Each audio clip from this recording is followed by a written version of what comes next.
Hello friends, आज हम लोग करंट अफेयर्स की एक सीरीज़ लेकर के आ रहे हैं जो कि आगामी परीक्षाओं के लिए बहुत महत्वपूर्ण है।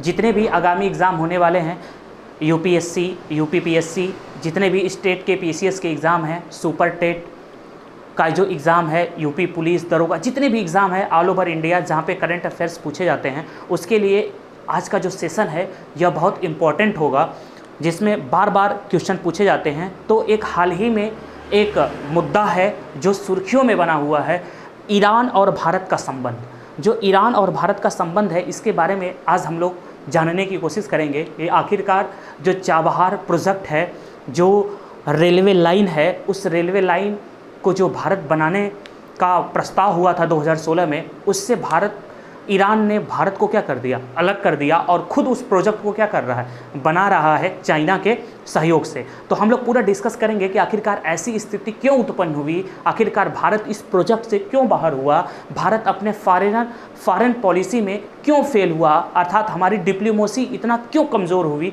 इसके बारे में हम लोग क्या करेंगे, डिस्कस करेंगे। तो उससे पहले हम लोग जानने की कोशिश करते हैं कि जो ये चाबहार प्रोजेक्ट है, इसके बारे में समझने की कोशिश करते हैं कि इसमें रोल क्या है इंडिया का, ईरान का, अफ़गानिस्तान का, आखिरकार इसमें अमेरिका कैसे इंटरफेयर करता है, इसमें चीन कैसे इंटरफेयर करता है, इसमें रूस का क्या रोल है, इस पर हम लोग क्या करेंगे, चर्चा करेंगे। तो एक तरह से यह इंटरनेशनल रिलेशन की बहुत अच्छी टॉपिक है, जिस पर हम लोग मेंस में भी क्वेश्चन पूछे जाएंगे, प्री में तो क्वेश्चन पूछे ही जाएंगे। तो पहले आइए हम लोग समझने की कोशिश करते हैं कि जो यह ईरान है, यह विश्व पटल पर कहाँ है। तो सबसे पहले अगर हम लोग ईरान की बात करें तो हम लोग ईरान के पहले स्थिति के बारे में, लोकेशन के बारे में देखते हैं कि ईरान को लोकेट करते हैं कि ईरान स्थित कहाँ है, ठीक है, और इसका इंपॉर्टेंस क्या क्या है। तो आइए चलिए पहले हम लोग ईरान को क्या करते हैं, लोकेट करते हैं, ठीक है। तो देखिए, अगर ईरान की अगर हम लोग बात करें तो ईरान जो है एशिया महाद्वीप का क्या है, देश है। विश्व का सबसे बड़ा महाद्वीप एशिया महाद्वीप है, और इसी एशिया महाद्वीप में ईरान क्या है, स्थित है, और भारत का बहुत अच्छा मित्र है ईरान, ठीक है। इसी के बारे में हमको डिस्कस करना है। तो आइए चलिए देखते हैं, ईरान मध्य एशिया का क्या है, देश है।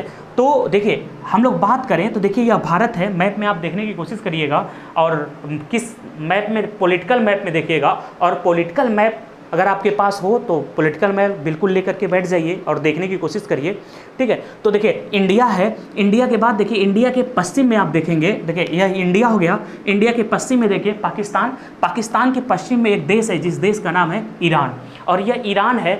ईरान को 1935 तक, देखिए यह देश आपका ईरान है, तो इस ईरान को 1935 तक फारस के नाम से जाना जाता था। किस नाम से जाना जाता था, फारस के नाम से। तो 1935 तक ईरान को फारस के नाम से जाना जाता था। उसके बाद इसका नाम क्या पड़ा, ईरान पड़ा, ठीक है। तो इसी ईरान के बारे में बात करनी है। इस ईरान का कैपिटल है तेहरान। कहाँ पर है, तेहरान इसकी क्या है, कैपिटल है। और इसके बाद देखिए, अगर हम लोग बात करें, यह ईरान है, तो चलिए इसको हम लोग एंटी क्लॉकवाइज में देखने की कोशिश करते हैं कि कौन कौन सा इसका पड़ोसी क्या है, देश है, अर्थात ईरान के कितने नेबर कंट्री हैं, पहले इसको हम लोग देखने की क्या करते हैं, कोशिश करते हैं। अगर देखिए हम लोग ईरान की बात करें तो ईरान के देखिए पूर्व में एक देश है जिसका नाम है पाकिस्तान, जिसका नाम क्या है, पाकिस्तान। पाकिस्तान के बाद इसके पूर्व में एक देश है जिसका नाम है अफगानिस्तान। अफगानिस्तान के बाद देखिए एक देश है जिसका नाम है तुर्कमेनिस्तान। तुर्कमेनिस्तान के बाद देखिए तुरंत शुरू हो जाएगी कैस्पियन सी, अर्थात विश्व की सबसे बड़ी झील कैस्पियन सी। और कैस्पियन सी के बाद देखिए अजरबैजान है। अजरबैजान के बाद देखिए आर्मेनिया है। आर्मेनिया के बाद अगर हम लोग देखा जाए तो आपका टर्की है, और टर्की के नेक्स्ट जो है, जो लास्ट में, वह आपका इराक है। तो टोटल 7 कंट्री है जो ईरान को क्या कर रखी है, घेर रखी है, ठीक है। तो देखिए अगर हम लोग बात करें ईरान के, तो ईरान के देखिए पूर्व में पाकिस्तान, फिर इसके बाद देखिए जो अगला देश है अफगानिस्तान, फिर नेक्स्ट कंट्री जो है तुर्कमेनिस्तान, कैस्पियन सी है, फिर अजरबैजान, आर्मेनिया, टर्की, और उसके बाद देखिए क्या है, इराक है। अगर हम लोग ईरान के नॉर्थ में देखने की कोशिश करें तो ईरान के नॉर्थ में देखिए कैस्पियन सी है, ये आपका देखिए क्या है, कैस्पियन सी है। और जो यह कैस्पियन सी है विश्व की सबसे बड़ी क्या है, झील है। फिर उसके बाद देखिए अगर हम लोग इसके दक्षिण में देखने की कोशिश करें, साउथ में देखने की कोशिश करें, तो इधर देखेंगे आप तो यह पूरा हिंद महासागर है। कौन सा महासागर है, हिंद महासागर है। और यह देखिए भारत के बगल में यहाँ पर देखेंगे तो अरब सागर है। यह कौन सा है, अरब सागर। तो यह देखिए भारत के बगल में आपका अरब सागर है। अरब सागर से थोड़ा सा और आगे बढ़ेंगे आप तो यहाँ पर देखेंगे गल्फ ऑफ ओमान है, गल्फ ऑफ ओमान, ओमान की खाड़ी है, गल्फ ऑफ ओमान। इसी के बाद आगे बढ़ेंगे गल्फ ऑफ ओमान से तो इसी जगह हारमुज जल संधि है। कौन सी जल संधि?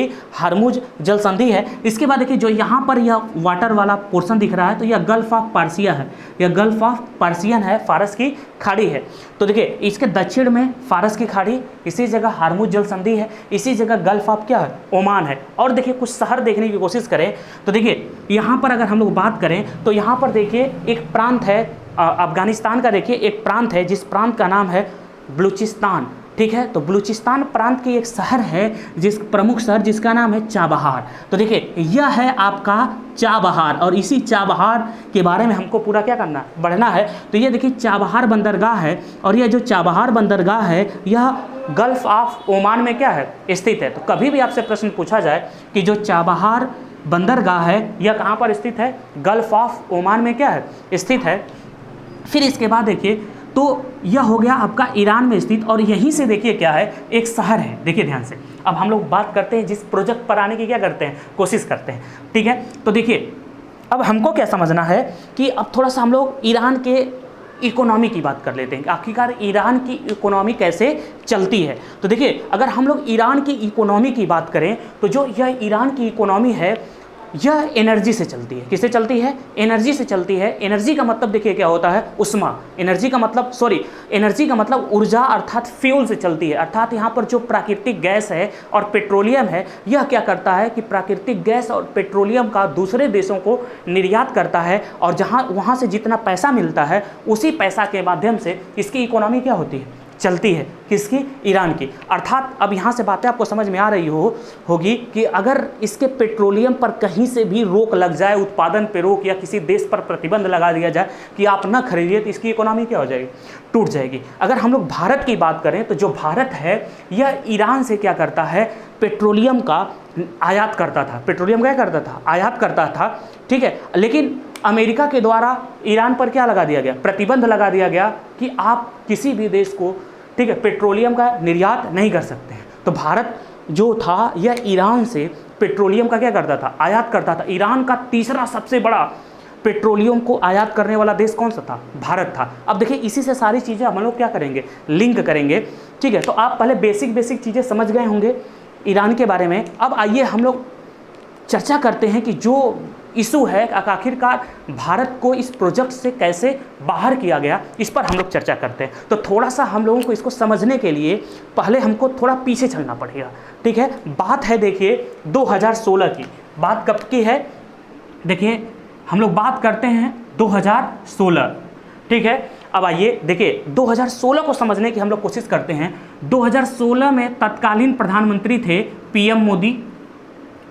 ठीक है, पीएम मोदी का ईरान दौरा होता है मई 2016 में, मई 2016 में। और मई 2016 में जब ईरान जाते हैं तो ईरान के बीच और भारत के बीच समझौता होता है। किसको लेकर के?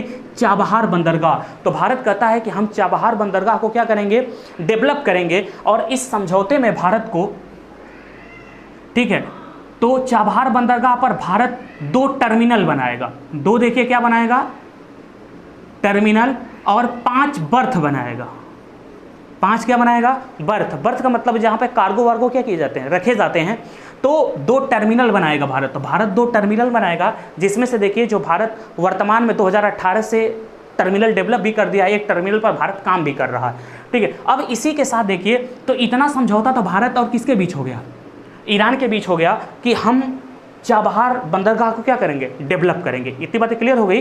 चलिए फिर इसके बाद देखिए थोड़ा सा और समझने की कोशिश करते हैं। इसी के बाद क्या हुआ? अब इसी समझौते में अफगानिस्तान को शामिल कर लिया गया। किसको शामिल कर लिया गया? अफगानिस्तान को। अब 3 देश हो गए। कौन कौन? ईरान, भारत और अफगानिस्तान, जिसको देखिए हम लोग कहे ट्राइलेटरल ना समझौता, त्रिपक्षीय समझौते की बात कर रहे हैं। तो इसके बाद देखिए क्या हुआ? तो जब हम लोग अफगानिस्तान को इसमें शामिल कर लिए, देखिए अब अफगानिस्तान को इसमें क्यों शामिल किया गया? समझने की कोशिश करिए। अब भारत और अफगानिस्तान के बीच जब व्यापार होता है तो बीच में देखिए कौन आ रहा है? पाकिस्तान। और पाकिस्तान को आप लोग जानते ही हैं कैसा है? बस मतलब हर समय कोई ना कोई व्यापार में बाधा क्या करता है, उत्पन्न करता रहता है। ठीक है, तो अब भारत ने क्या कहा कि हम चाबहार बना लेंगे और यहाँ से देखिए अब ये तीनों देश मिल गए, कौन कौन, अफगानिस्तान, ईरान और भारत। इन्होंने कहा कि देखिए यहाँ चाबहार है, अब चाबहार से, ठीक है, ईरान की देखिए एक शहर है जैदान, देखिए एक शहर यहाँ पर है ईरान की जैदान, और उसके बाद देखिए अफगानिस्तान की एक शहर है जिसका नाम है जारांज, फिर देखिए अफगानिस्तान की यहाँ एक शहर है जिसका नाम है डेलाराम, और उसके बाद आगे देखिए एक शहर है अफगानिस्तान की राजधानी जिसका नाम देखिए क्या है, काबुल। अब यहाँ से क्या हुआ कि बात की गई कि एक हम लोग रेल प्रोजेक्ट बनाएंगे, एक यहाँ पर क्या बनाएंगे, रेल की कनेक्टिविटी बनाएंगे। रेल और सड़क की कनेक्टिविटी पर क्या हुआ, समझौता हुआ 2016 में, किसके किसके बीच हुआ, ईरान, भारत और अफगानिस्तान के बीच। और देखिए यह रेल प्रोजेक्ट जो बनेगा कहाँ से बनेगा, चाबहार से लेकर के जाएगा जैदान, जैदान से भी देखिए जारांज, जारांज होते हुए डेलाराम तक, यहाँ तक का समझौता हुआ। ठीक है, और इधर की कनेक्टिविटी थी, काबुल तक की कनेक्टिविटी हो जाएगी। तो एक देखिए ट्रेन से, अब इसके बाद जब यहाँ तक आ जाएंगे तो इधर से मध्य एशिया के देशों तक जाएंगे, मध्य एशिया के देशों से रूस होते हुए हम लोग देखिए कहाँ जाएंगे, यूरोप में आ जाएंगे।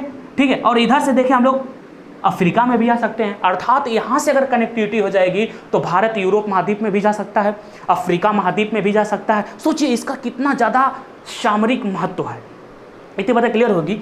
तो देखिए अब भारत की एक कंपनी है रेल जो भारत में काम करती है जिसका नाम है इरकॉन, इरकॉन है देखिए Indian railway corporation, IRCON Indian railway corporation limited. तो इंडियन रेलवे कॉरपोरेशन लिमिटेड और ईरान की रेलवे मिनिस्ट्री के बीच क्या हुआ, समझौता हुआ कि हम लोग चाबहार से लेकर के जैदान तक टोटल 628 किलोमीटर की क्या बनाएंगे, ठीक है, 628 किलोमीटर की एक रेलवे परियोजना बनाएंगे और इस पर काम करेंगे, और इसको भारत की कंपनी, ठीक है, 1.6 बिलियन डॉलर में क्या किया, करार हुआ 1.6 बिलियन डॉलर में इस प्रोजेक्ट को पूरा करने के लिए। लेकिन भारत में जानते ही हैं कि भारत पे बहुत आरोप लगते रहते हैं कि भारत किसी भी देश में काम करने जाता तो टाइम से कार्य नहीं कर पाता है, और ईरान ने भी यही आरोप लगाया। ईरान ने भी कहा कि आप टाइम से हमको फंडिंग नहीं कर रहे हैं, टाइम से हमारा काम शुरू नहीं कर रहे हैं, इसलिए हम जो यह प्रोजेक्ट है चाबहार से लेकर कहाँ तक, जैदान तक, ठीक है, जैदान तक जो हमारा प्रोजेक्ट है इसको हम खुद बनाएंगे। अब ईरान भारत को इस प्रोजेक्ट से क्या कर दिया, बाहर कर दिया, और खुद यह सड़क बिछाने का काम, यह रेलवे ट्रैक बिछाने का काम शुरू कर दिया, और अपने देश का जो उनका नेशनल, ठीक है, नेशनल जो फंडिंग है, बजट है, उसी से 400, ठीक है, 400 मिलियन का डॉलर की व्यवस्था कर करके इस प्रोजेक्ट को आगे बढ़ा रहा है। और यह प्रोजेक्ट को 2022 में ईरान क्या कर लेगा, पूरा कर लेगा, और भारत को यहाँ से क्या कर दिया, बाहर कर दिया। अब हमको देखिए समझना है कि यह भारत को बाहर क्यों किया, ठीक है, आखिरकार यहाँ पर चाइना की एंट्री कैसे हुई। तो इसको समझने के लिए देखिए थोड़ा सा हम लोग कुछ बातें करनी पड़ेंगी, फिर आपको मैं थोड़ा सा फ्यूचर में लेके चलता हूँ और इसको आपको मैं समझाता हूँ कि आखिरकार भारत क्यों हटा और भारत का ये सबसे बड़ा फेलियर क्यों है। इसके बारे में हम लोग समझने क्या करते हैं, कोशिश करते हैं। देखिए ईरान की अगर हम लोग बात करें तो ईरान देखिए 2015 में, ठीक है, 2015 में समझौता हुआ। तो जो संयुक्त राष्ट्र के 5 परमानेंट देश हैं और एक जर्मनी ना के साथ टोटल 6 देश हो गए थे, तो समझौता हुआ था ईरान के मध्य। और देखिए समझौता क्या हुआ था कि ईरान भी अपना परमाणु कार्यक्रम क्या कर सकता है, शुरू कर सकता है, न्यूक्लियर पावर प्लांट क्या कर सकता है, स्थापित कर सकता है, और यह समझौता हो गया। और उस समय अमेरिका के प्रेसिडेंट बराक ओबामा थे। कौन थे, बराक ओबामा। तो अब इनको मिल गया कि हम अपना परमाणु बम बना सकते हैं, कोई दिक्कत है नहीं, न्यूक्लियर पावर प्लांट बना सकते हैं। लेकिन जैसे ही 2018 में ट्रम्प का एडमिनिस्ट्रेशन आया और ट्रंप ने 2018 में क्या किया, यह डिसाइड किया कि हम जो यह समझौता हम जो हुआ है 2015 में ईरान के मध्य, हम इस समझौता से विड्रॉ कर गए। और विड्रॉ करने के बाद बहुत सारे प्रतिबंध, आर्थिक प्रतिबंध ईरान के ऊपर लगा दिया गया। और इसी प्रतिबंध में से एक प्रतिबंध यह भी था कि ईरान भारत को पेट्रोलियम का निर्यात नहीं करेगा, अर्थात भारत ईरान से पेट्रोलियम का आयात नहीं करेगा। और भारत ईरान से पेट्रोलियम का आयात करना क्या कर दिया, बंद कर दिया। और ईरान यह सोचता था कि भारत हमारा बहुत अच्छा दोस्त है, हमारे यहाँ प्रोजेक्ट बिछा रहा है, तो भारत इसका अमेरिका में क्या करेगा, विरोध करेगा। न जाने भारत ने क्यों अमेरिका में इसका विरोध नहीं किया, भारत ने विरोध नहीं किया। अब यहीं से अब इसी बात का फायदा उठाना कौन शुरू किया, चीन। अब देखिए चीन का जितनी भी इकोनॉमिक गतिविधि थी वह पाकिस्तान तक ही क्या थी, सीमित थी। अभी ईरान में चाइना प्रत्यक्ष रूप से इकोनॉमिकल कोई भी एक्टिविटीज नहीं करता था। अब चाइना ने इसका फायदा उठाना क्या किया, कोशिश किया। और जब 2006 में, ध्यान समझिएगा, 2016 में जब मोदी जी ईरान गए थे और यहाँ पर जब समझौता, उसी समय चाइना के भी प्रेसिडेंट शी जिनपिंग महोदय गए थे और वहाँ भी 17 प्रकार के क्या हुए थे, समझौता हुए थे। और उसी समझौता को इम्प्लीमेंट करने के लिए इस समय इम्प्लीमेंट किया जा रहा है कि अगले 25 वर्षों में ईरान और चाइना के मध्य, अब देखिए भारत ईरान से पेट्रोलियम ले नहीं रहा है, तो ईरान ने कहा आप हमसे पेट्रोलियम लीजिए, हम आपको डिस्काउंट देंगे। चाइना ने कहा बिल्कुल हम आपका पेट्रोलियम क्या करेंगे, खरीदेंगे। ठीक है, अब देखिए चाइना इनका पेट्रोलियम खरीदने लगा। अब चाइना यहाँ पर 25 सालों तक क्या करेगा, इन्वेस्ट करेगा। और चाइना देखिए किस किस क्षेत्र में इन्वेस्ट करेगा, बैंकिंग में करेगा, बैंकिंग में करेगा, बस समझ रहे हैं ना, बैंकिंग के क्षेत्र में करेगा, आर्थिक क्षेत्र में करेगा, सैन्य क्षेत्र में करेगा, खुफिया जानकारी को क्या करेगा, साझा करेगा, बस समझ रहे। अब देखिए ईरान और चाइना के बाद कभी भी ना जो सैन्य मिलिट्री एक्सरसाइज होती थी नहीं होती थी, अब चाइना के बीच ईरान के बीच क्या होंगे, मिलिट्री एक्सरसाइज होंगी। अब देखिए चाइना की मिलिट्री अब तक तो पाकिस्तान में रहती थी, एक ग्वादर की बात हम लोग करते थे, अब चाइना की मिलिट्री कहाँ पे आ जाएगी, ईरान में भी आ जाएगी, यहाँ भी इसका मिलिट्री का बेस बनेगा। अब चाइना यहाँ पर पूर्ण रूप से गतिविधि करेगा। अब भारत की अब गतिविधि कहाँ तक सीमित हो गई, चाबहार तक सीमित हो गई। लेकिन फ्यूचर में चाइना ईरान के ऊपर क्या बनाएगा, प्रेशर बनाएगा। जब प्रेशर बनाएगा तो ये जो 10 साल का एग्रीमेंट है भारत और ईरान के बीच, तो ये एग्रीमेंट को समाप्त कर देगा। फिर इस पर भी चाइना अपना क्या करने लगेगा, अधिकार। तो भारत यहाँ से पूर्ण रूप से क्या हो जाएगा, हट जाएगा। जब भारत यहाँ से हट जाएगा तो भारत की इधर से कनेक्टिविटी क्या हो जाएगी, समाप्त हो जाएगी। और इधर कनेक्टिविटी किसकी हो जाएगी, चीन की। तो चीन इधर से भी भारत को घेरेगा, यहाँ से भी घेरेगा, इधर से तो घेर ही रहा है हम्बन टोटा के माध्यम से। तो यहाँ से भारत का यह सबसे बड़ा क्या है, फेलियर है। ठीक है, तो इतनी बातें आप लोग समझ गए होंगे कि इनको क्यों हटाया गया। ठीक है, तो यह बात है। अब भारत, अब ईरान ने देखिए आरोप क्या लगाया कि भारत डिले कर रहा है, भारत हमको फंडिंग नहीं कर रहा है, भारत डिले कर रहा है। ठीक है, अब भारत क्यों डिले कर रहा था, इसका भी रीज़न देखिए। भारत इसलिए डिले कर रहा था कहीं अमेरिका नाराज़ ना हो जाए। अमेरिका आरोप लगा रखा है अगर भारत फंडिंग करेगा, कोई कंपनी यहाँ पर काम करेगी तो अमेरिका उसको ब्लैक लिस्टेड कर देगा, इसीलिए कोई कंपनी आगे भी नहीं आ रही थी। तो ईरान ने कहा कि भारत डिले कर रहा है, भारत हमको सपोर्ट नहीं कर रहा है, इसलिए हम क्या करेंगे, इस प्रोजेक्ट को खुद बनाएंगे। इस प्रोजेक्ट को क्या बनाएंगे, खुद बनाएंगे। और इनडायरेक्टली सहयोग कौन कर रहा है, चाइना कर रहा है। तो चाइना पर की यहाँ पर क्या हो गई, बढ़त हो गई, भारत की यहाँ पर फेलियर साबित हुआ। तो भारत की अब तक जो फॉरेन पॉलिसी है यह स्वतंत्र थी, ऑटोनॉमी थी, स्वायत्त थी, इस पर किसी का प्रेशर नहीं था। लेकिन यहाँ पर भारत ने अमेरिका के आगे थोड़ा सा झुक गया। ठीक है, और जिसके कारण हमको इस रेल प्रोजेक्ट जो था इसको क्या करना पड़ा, हाथ से भारत के निकल गया। ठीक है, अब भारत के पास देखिए दो ऑप्शन है कि भारत एक बार चाइना ईरान से बात करे कि नहीं चलिए हम आप डिले नहीं करेंगे, आपको करेंगे। ठीक है, और चलिए आप शुरू करिए। या तो सऊदी अरबिया हो गया, इधर से देखिए इराक हो गया, इधर इजराइल हो गया, इन सारे देशों का सहयोग लेकर के इनके ऊपर प्रेशर बनाए कि नहीं भारत को क्या दिया जाए, प्रोजेक्ट दिया जाए, भारत फिर प्रोजेक्ट शुरू करे। तब थोड़ा चाइना यहाँ, जब भारत अपना प्रोजेक्ट बना लेगा तो यहाँ से ईजिली भारत क्या करेगा, निर्यात करेगा चीज़ों को। ठीक है, एक्सपोर्ट करेगा तो भारत को क्या मिलेगा, फ़ायदा मिलेगा। तो अब देखते हैं आगे क्या होता है। फिलहाल भारत इस प्रोजेक्ट से क्या हो चुका है, बाहर हो चुका है। तो यह था आपका चाइना, यह आपका ईरान और भारत का क्या था। ठीक है, ईरान और भारत के बीच का जो संबंध था इसका एक पूरा क्या था, कंक्लूजन था, जिसके बारे में एग्जाम में बार बार क्या किया जाएगा, प्रश्न आपसे पूछा जाएगा। इतनी बातें मेरे समझ से आप लोगों को समझ में आ गई होगी। ठीक है, मैं आशा करता हूं आप लोग समझ गए होंगे। तो चलिए कुछ बातें और कर लेते हैं हम लोग। ठीक है, तो देखिए अगर कभी भी पूछ लिया जाए, देखिए यह ग्वादर बंदरगाह है, तो जो यह ग्वादर बंदरगाह है, इस ग्वादर बंदरगाह की बात करें तो यह देखिए पाकिस्तान में स्थित है। और इसका डेवलपमेंट अगर कोई ग्वादर का कर रहा है तो चीन किया है। इसका विकास कौन किया है, इसका विकास चाइना किया है। ठीक है, अब देखिए हम्बनटोटा बंदरगाह श्रीलंका का है, इसको भी देखिए 99 वर्षों के लिए चीन क्या रख रखा है, लीज पर ले रखा है। ठीक है, तो देखिए भारत को इधर से भी चीन घेर रहा है, ग्वादर से भी घेर रहा है, कुछ दिनों बाद चाबहार पर भी आ जाएगा। ठीक है, अब देखिए अब हम लोग बात करते हैं कि कैसे कैसे प्रश्न पूछे जाएंगे। ठीक है, एग्जाम में यहाँ से प्रश्न कैसे पूछे जाएंगे। एक तो देखिए प्रश्न पूछा जाएगा कि जो यह ईरान है, ईरान, ठीक है, ईरान के कुल कितने पड़ोसी देश हैं, टोटल 7 है। ठीक है, पूछेगा निम्नलिखित में से कौन सा ईरान का पड़ोसी देश नहीं है, ऐसे प्रश्न पूछेगा। ठीक है, पूछेगा कैस्पियन सी से ईरान टच करता है, बिल्कुल करता है। ठीक है, फिर चाबहार बंदरगाह पूछेगा किस खाड़ी में है, तो गल्फ ऑफ ओमान में है। ठीक है, चाबहार बंदरगाह किस प्रांत में है, तो जो अफगानिस्तान का प्रांत है बलूचिस्तान, उसमें यह क्या है, स्थित है। चलिए फिर देखिए इसके बीच की डिस्टेंस भी पूछता है कि ग्वादर बंदरगाह और चाबहार बंदरगाह के बीच की जो डिस्टेंस है यह 72 किलोमीटर है। कितना किलोमीटर है, 72 किलोमीटर है। अब देखिए यहाँ पर भारत का पंडित दीन दयाल उपाध्याय बंदरगाह है।